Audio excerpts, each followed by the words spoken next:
I was just telling Diego what it is. You should get it. It's a great way to track the movies that you're watching. Some people write reviews and stuff like that, but other filmmakers, you can check what movies watch what movies they're watching. Oh, I think like cool. Edgar Wright, and I didn't actually use it to follow other people, but it's just nice to like log what you were watching and when, and you can make lists and stuff.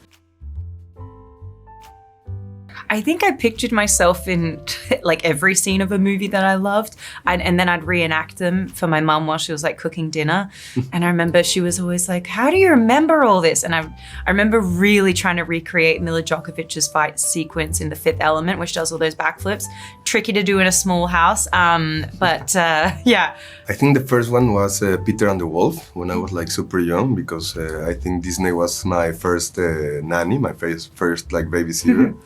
I've always really appreciated, obviously, the earlier Denzel Washington projects. One of my favorites being Movetta Blues, which I watched a lot while I was filming this movie. Gladiator was one of the earlier films that I watched as a youngster, where I was like really intrigued by my fascination with the villain for the first time like ever. Because when you're a kid, it's always like cops and robbers, good guys, bad guys.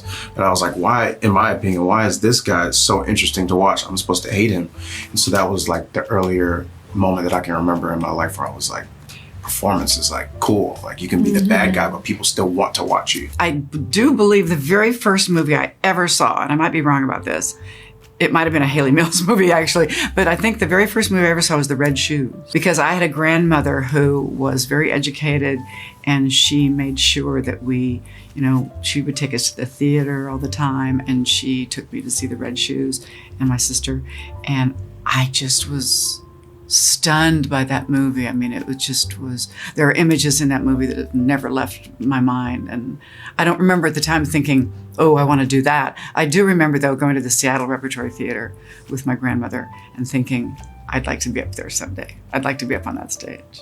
Yeah, and then I got to eventually, so that was nice. So when I watched Goodfellas for the first time, like everything changed. There's like a before and after that movie.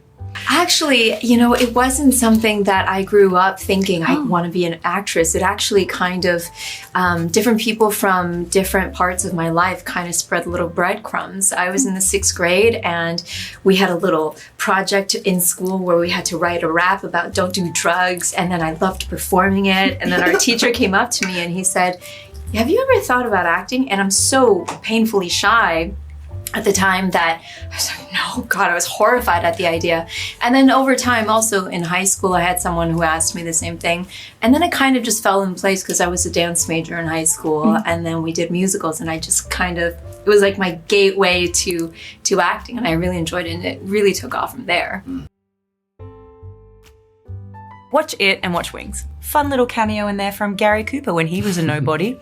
Yeah, watch it. I was like, that's not Gary Cooper, that's insane. He was a nobody at that time. One that was a big influence on one of my scenes in the film was I believe it's Black and Tan. Black and Tan was like the one that I watched the most as far as like influence. And I think that would give people a good idea of what it was like for musicians and musicians of color specifically as they transitioned into becoming movie stars. The Godfather, for sure, because of all the arc, but also like Boogie Nights is another like big inspiration.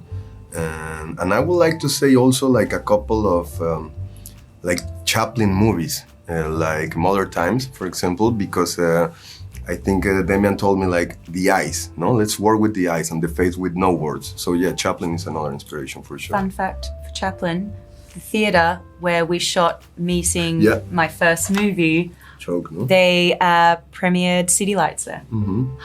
So many times in this movie in Babylon, we were standing somewhere where Charlie Chaplin or Clara Bow would have been standing, or would have seen a premiere of their film, or would have been walking to a set. Like even on the Paramount lot, our production offices were the Clara Bow building. I mean, we're literally standing where these people stood 100 years previously. It was mad. Crazy.